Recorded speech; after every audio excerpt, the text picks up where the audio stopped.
With the new Parks and Rec special airing this week, I thought it'd be a fun time to rank all 7 of the Parks and Rec seasons from worst to best.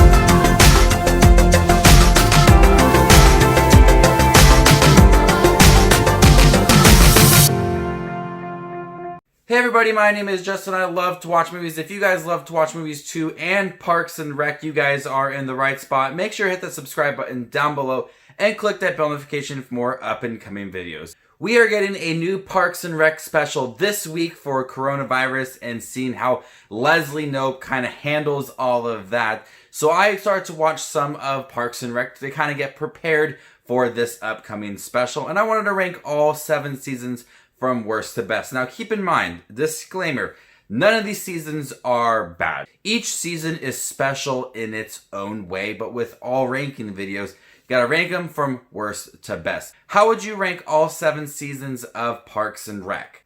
So let's get this list started. Coming in at number 7 is season 1. Like most shows, Parks and Rec has a hard time getting started, setting up its relationships, finding its footing, understanding the humor and the tone of the series. It feels very similar to the first season of The Office. It's really short, and you have a lot of funny moments within the show, but you have to get adjusted to its style, its characters, its setting, and their jobs in Pawnee. It's still a really fun season. I know a lot of people regard it as the worst season. Honestly, they can skip over the first season and just get started into the second season. But there are some good episodes along the way, like Boys Club, when Leslie Knope accepts a gift that is $25 and she loses her mind and feels really guilty about it. That episode is pretty funny amongst, I think, the 6 episodes that are in the first season. Coming in at number 6 is season 7.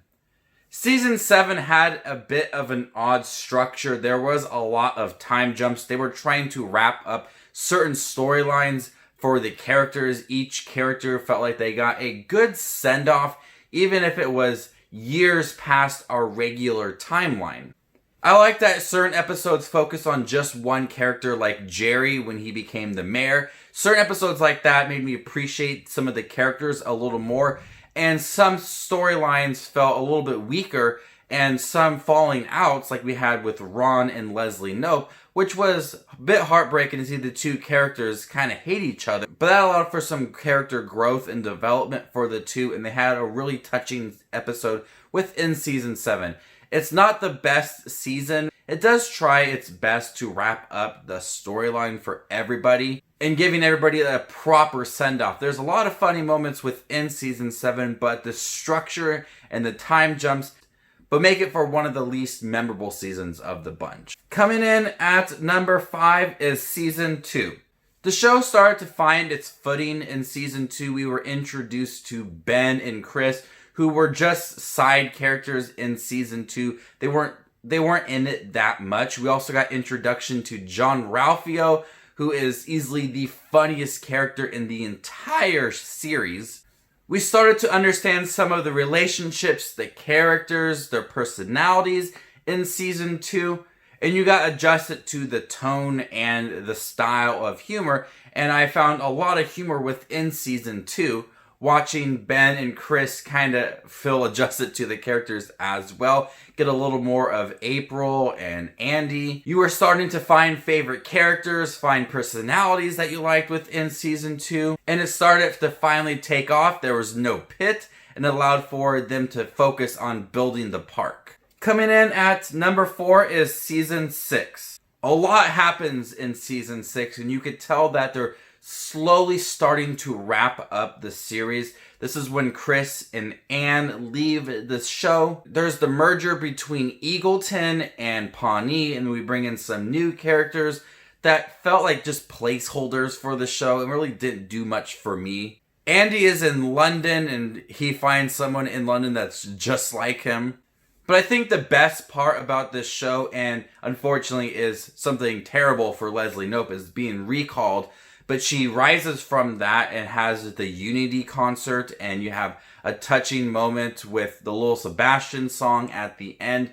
I like her growth within season 6 and how even though she's being recalled, she's still manages to come together as a group with her friends and all her workers at Pawnee and put that concert together. And it's a huge concert.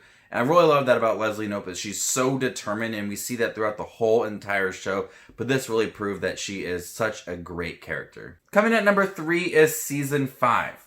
There's a lot of career moves in Season 5, a lot of changes to the characters.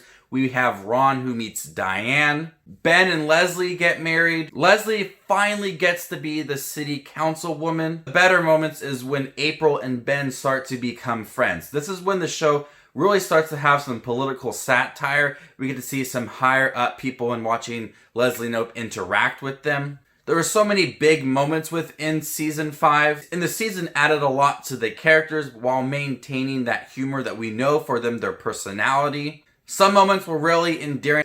Like I said, between Ben and April, that was a really heartwarming part of Season 5. And also, Andy wants to be a police officer. That was really funny as well. Season 5 just gave us much more to the characters, and I really did appreciate that. Coming in at number 2 is Season 4.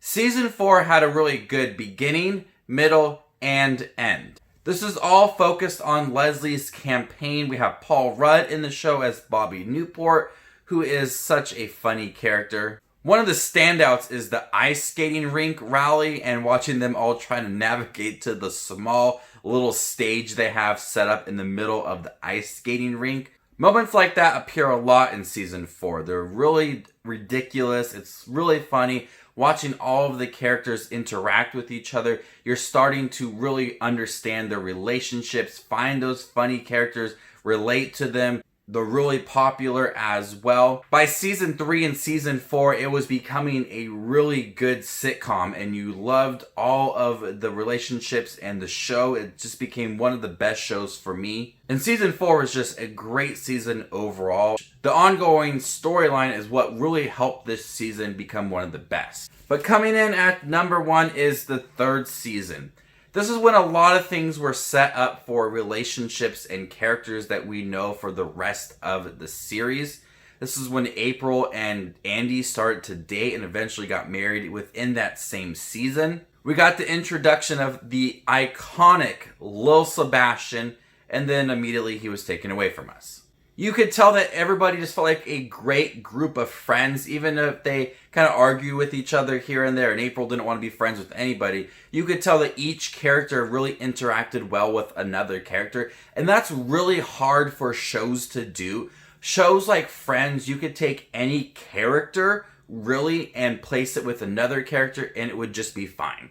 Some shows, you could take one specific character and place them with another character, and it just feels a little bit awkward. This show is not like that. You could take April and Jerry and it would be fine. You could take April and Chris and it'd be fine. You could take Leslie and Tom and it'd be fine. That's what makes this show so great, is that it has all these relationships and it focuses on building them up with other characters who may not interact with each other that much. Season 3 gives us a lot of that and really appreciates all of the things that were set up in here. The Harvest Festival is easily one of the best episodes in the series.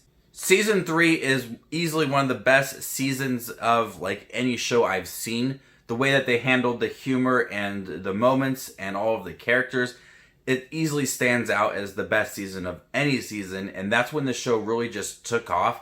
Season 1 and Season 2 were introducing characters, finding its footing, and Season 3 is where it really just took off, found that humor, it connected with its tone, it felt really grounded, and all of the characters stood out and were really, really hilarious. So I'm really looking forward to this special that's coming out very soon. I'm a little bit hesitant since it's going to be like a Zoom kind of episode, but if the characters are still the same and everybody acts the way that they used to in the show, I think it could be really funny. 30 minutes I feel like is not that much of a time, but if it's a Zoom meeting, I think it'll be okay. I'm really looking forward to it. It could be really funny, only if it feels like it used to do many years ago. Nonetheless, I'm still looking forward to it, and I will be reviewing the episode for you guys coming this week. Thank you guys for checking my ranking video for all 7 seasons of Parks and Rec. Make sure to leave your ranking down below and stay tuned for more up and coming content. My name is Just Watch Movies, and you guys stay classy, YouTube.